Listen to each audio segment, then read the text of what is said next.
mo ní ìdí nìyẹn tí bá ti rí fídíò àwọn tó sì rìn tí mo fi máa sẹ́ǹdì ẹ̀ sórí fóònù kẹ́ ẹ lè rí wò wípé ayé tó bá dùn ní àdòjò èèyàn á tètè máa já sínú ìkorò.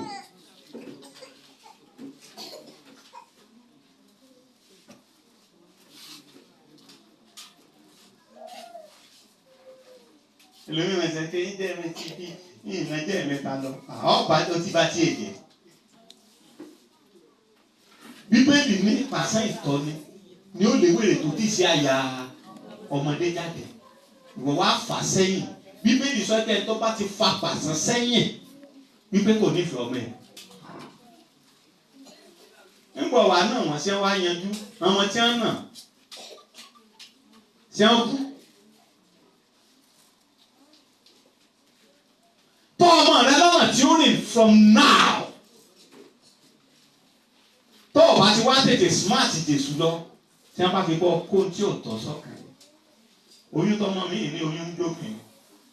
Oyún tọmọ mi ní oyún ẹgbọ́nsì. Màsán àti ìbáwí fúnni ní ọdún. Ṣùgbọ́n ọmọ tí a bá jọ̀wọ́ rẹ̀ fún ara rẹ̀. Á tóbi ti ìyá rẹ̀. Ọmọ bá bá ti yàn lẹ́gbẹ́ máa ṣe bó bá ṣe wù ọ́ ìfẹ́ sí ọ́.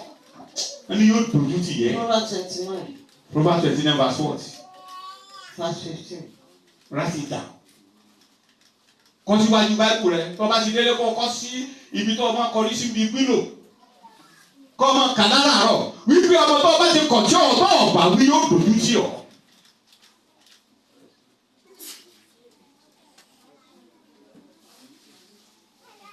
Tọ́ba ṣe ẹ̀kọ́ burúkú náà ló sílẹ̀kùn rẹ̀ lẹ́sẹ̀ abọ́ ọlọ́sọ́mọ ẹ lọ́kàn ibẹ̀ náà ni ó dàgbà sí kò ní kú ònú ẹ̀ àfi kọ́tọ̀ bá bọ̀ ọ̀gùn kú. Ẹ bá tó bá sísì yẹn.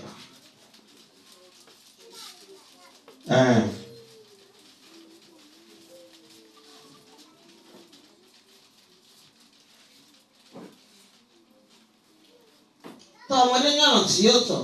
Nígbà tí ó sì dàgbà tán, yóò kórè náà rẹ̀. Sàṣìkò àṣà. Ọlọ́run sí olórí olùmọ̀jú. Á di gbèsè sì ṣe ìránṣẹ́ fún onígbèsè. Ò ní dẹ́rù. I'll continue from there. Next slide. Sọ fọlọ́run. Olúwa. Látòní lọ dáríjì mi gbogbo bí mo ti gbé bíléèmù. Ẹlòmíì tí wọ́n fi sùn títọ́. Ọlọ́run yẹn di bíléèmù lé lórí. Mo ti wàásù kan rí nínú ìjọ yìí wípé Ọlọ́run ní ojúṣe tirẹ̀ láti ṣe. Bẹ́ẹ̀ ni ìwọ náà ní ojúṣe tirẹ̀ láti ṣe kí ìlérí rẹ̀ kó tó ṣẹ láyé rẹ̀. Ọlọ́run ní role tí ó play. Ìwọ náà ní role tí ó play. Ọlọ́run fún ọlọ́mọ ń gbà tó pariwo àbí Olúwa ìgbéyàwó mi fọmọ dá wa lọ́lá ń bọ̀ fún ọlọ́mọ sọ́ni yóò tún sọ̀kalẹ̀ wà á máa bọ̀ ọ̀tọ̀. Róòlù ẹ̀ nìyẹn.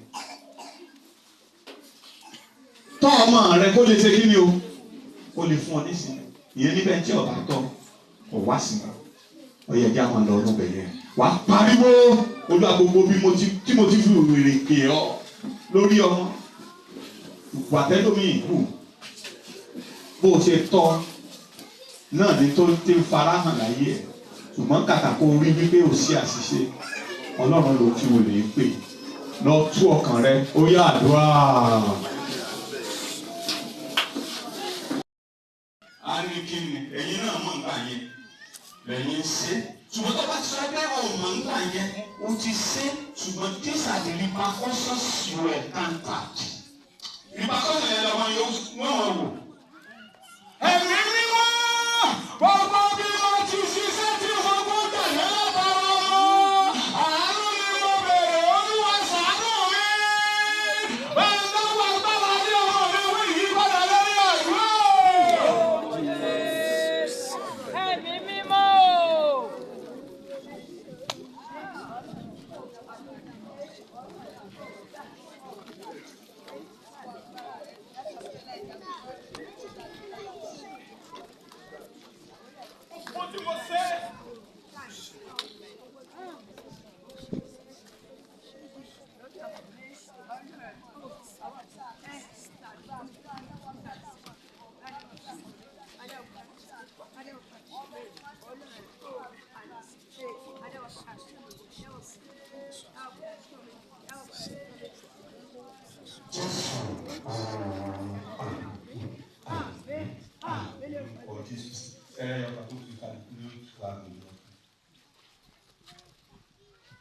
nínú gbogbo ìyàwó tí bàbá mi fẹ́ láyé mọ̀ mi nìkan ló dúró.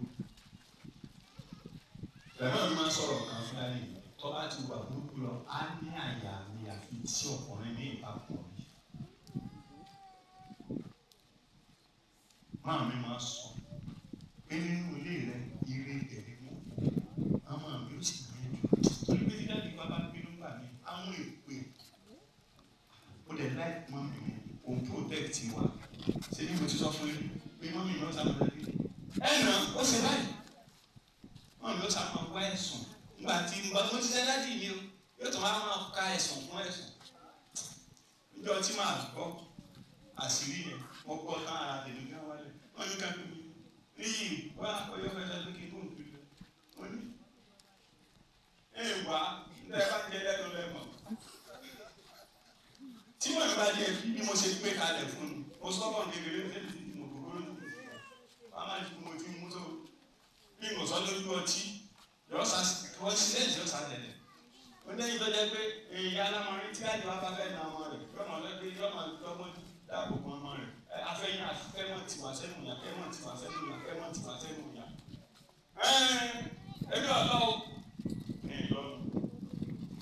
Ìjọ tí mo ní wá sọ fún mi pé mo fẹ́ kó gba ẹbí kọ́ mọ́ bàá fi ló ń nà yín. Tó bá ti ń nà yín, ọkàn rí ti kú lára yín. Tó náà tí ìyá nà wọ́n. Máa mẹ́rin tí a bá ti fi mú nà tàbí fi ọkàn nà kì í yanjú. Ìpèlè jẹ́ bẹ́ẹ̀. Tí ọ̀dọ́ àwọn akẹ́ ti ṣàṣìṣe yẹn nínú àbátá wa ní tàbáyé. Wọ́n ní mi ní alẹ́ tó bá ti nà ọ́, ọkàn rẹ ti kú òun ẹ̀sẹ̀ tó ṣẹ̀. Inú wọn fi fẹ́ kó nà ẹ̀ kọ́ mọ́ bàá fi ló nà ẹ̀. Gbogbo àwọn tí a protect pátá. Jésù ló wà ẹja fàárí.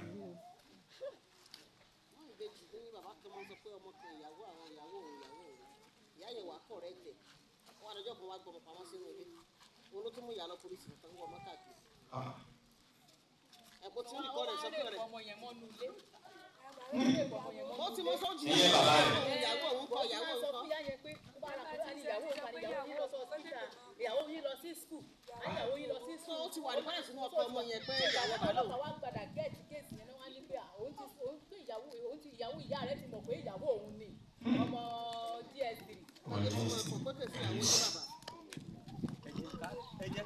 Ọkàn wa ẹ̀yin ènìyàn mo fi ọlọ́run fẹ́ wá tí àlọ́ bá lọ àbọ̀ ń bọ̀ kọ́lọ́ ti dárí ayé nìyẹn. Ẹ bá ṣe sáyẹ́ǹsì ó mọ ìtumọ̀ tí jẹ́ nature àwọn kẹ́kọ̀ọ́ lè yé èèyàn nínú títí agbára ọlọ́run. Third law of assimilating of. Only for every action.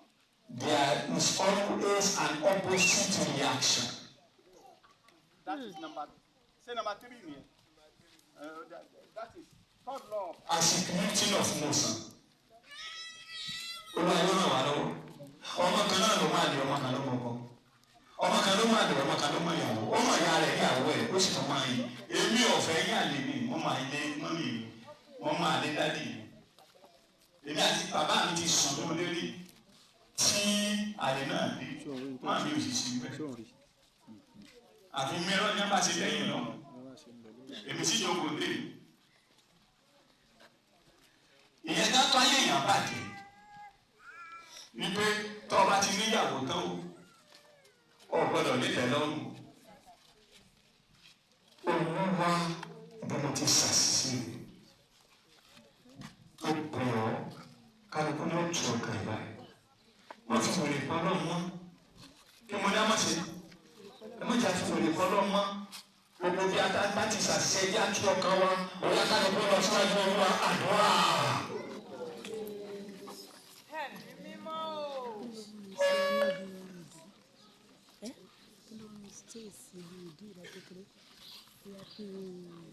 Ṣebí kò sí tètè látàrọ kò sí látàrọ yẹn tó bá ti gbà lọ́wọ́ rẹ̀ kó sáré lọ ní ilé.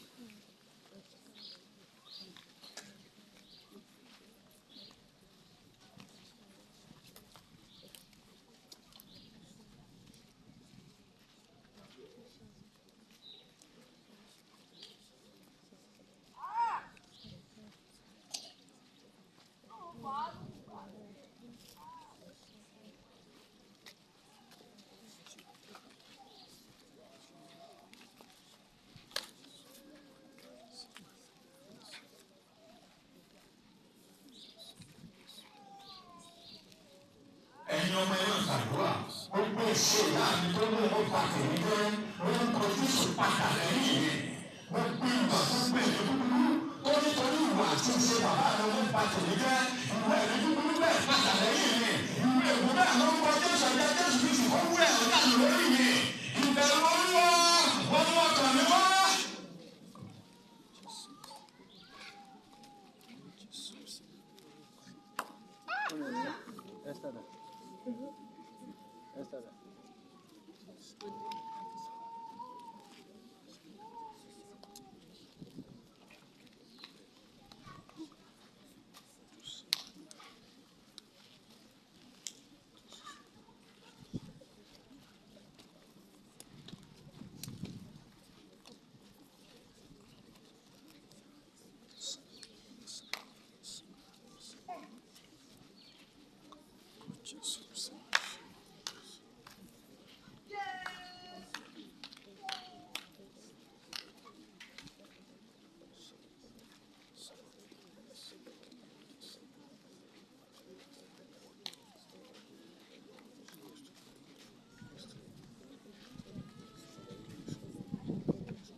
Ọdún orí tí yẹ lóyún lò náà lóyún ọdún tí yẹ bímọ ló bímọ ìyá rẹ̀ kó ní ọkọ kan ó bọ́ ní ọkọ mi ló pa rẹ̀ dà òun náà kúrò ní ọkọ ìyàwó mi tẹnu máa kúrò ní ọkọ jókòó ní ọkọ bàbá rẹ̀ náà fọ́ pa èèyàn kan yẹn tọ́jú ẹ̀ ilé ọkọ yẹn ló náà ti kú ó ti kú bẹ́ẹ̀ ló náà ní kú yìí. ó sún ìyàwó mi náà ọ̀tọ̀ níbi ìyá rẹ̀ ṣe kú nílé ọkọ mi ọ̀tọ̀ níbo náà ṣe kú ṣùgbọ́n èyí tí yẹ lórí ìlú náà lórí. Èkó ń wà Olúwa mo bẹ̀ ọ́ nínú àánú rẹ̀ ìwà tí ṣe rí ó lè gbọ́dọ̀ lọ́mọ mi mo bẹ̀ ọ́ wọ́n ṣe àyè bá ìsìn láti fi bí ọmọ mi ó yà wá.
Olúwa mo kà kú àṣìṣe mo mọ̀ ẹgbẹ́ mo ṣẹ̀ sí ọ́ má jẹ́ kí èso fi wà àṣìṣe mi gbogbo ẹ̀ṣẹ̀ búburú tí mo ti ṣẹ̀ láyé má jẹ́ kí èso fi bí àwọn ọmọ mi.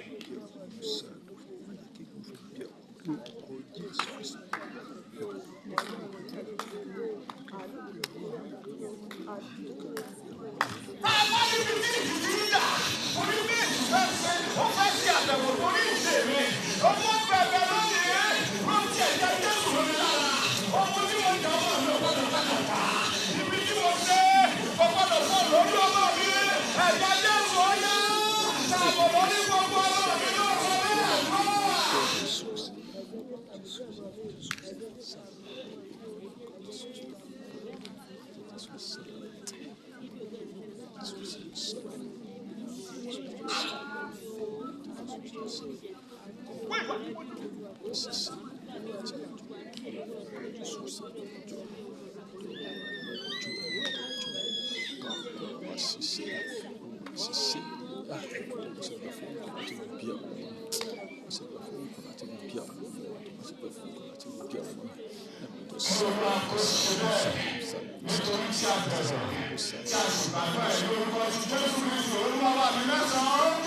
Amém, amém, amém, amém, amém, amém, amém, amém, amém. Amém,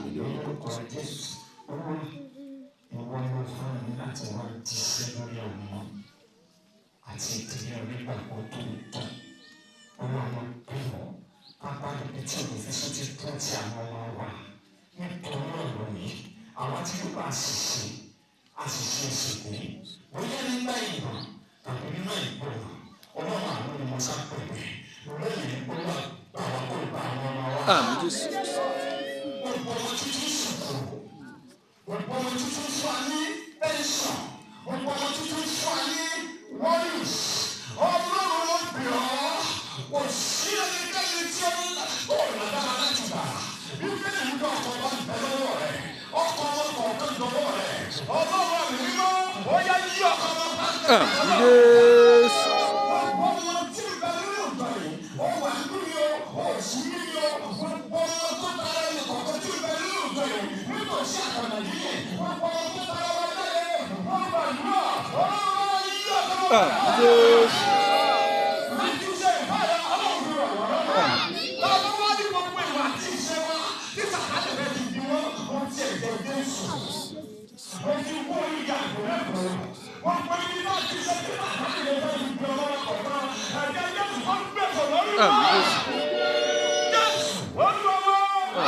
Amém, Jesus.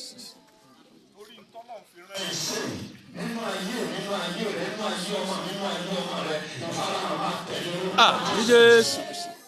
Torí pé kì í ṣe ìgbà tó ọmọ bá kú nìkan lè yẹn sọ fún ọmọ tí ò sí rere òdìdí sọ fún mi. Òbí ti ṣe kí ni ọmọ tó yẹ ọmọ tọ́jú òbí tóbi tó ń tọ́jú. Sọ́ọ̀tì náà sọ fún àjẹjọ pàtì kọ́mà ló tó máa jẹ nínú pọ́ọ̀tì ẹ̀jọ̀ máa dráàgì ẹ̀ka ẹ̀jọ̀ máa dráàgì ẹ̀ka ó fi àmàlà lè rí tébù kó tó dé ó ti di ńlá táwọn alóòní tó ṣe pé yàrá ojú ò ní tí o. kò ní tì mí. Olúwa wà lórí rẹ̀ tún ṣe là padà nínú ayé mi máa ní ọmọ mi ti rà padà gbogbo tí gbogbo jẹ́ lójú mi olúwa ni ọwọ́ agbára rẹ̀ sí lónìí ó yá sí àtúnṣe sí àtúntò ṣe ìwòsàn ó yá gbà.